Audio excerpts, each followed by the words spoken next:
কোন মা বাবা যদি 5টা সন্তানকে 500কে দেখে, যে ছেলে মেয়ে টাকা কামাবে তার ছেলে মেয়ের আদর বেশি করবে, বুকে টাইনে রাখবে,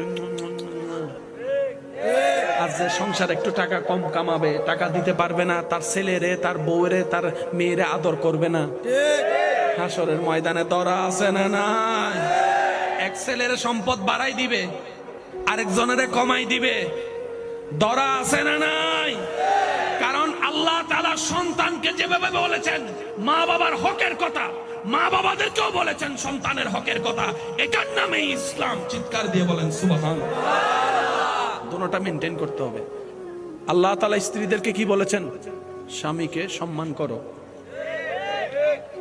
বুঝবেন, আল্লাহ স্ত্রীদেরকে বলছেন স্বামীকে সম্মান করো। আবার অন্য জায়গায় আল্লাহ তাআলা স্বামীকে বলতেছেন তোমার স্ত্রীকে তুমি মায়া করো, মহব্বত করো। এই যে একটা সমতা, এটার নাম কি?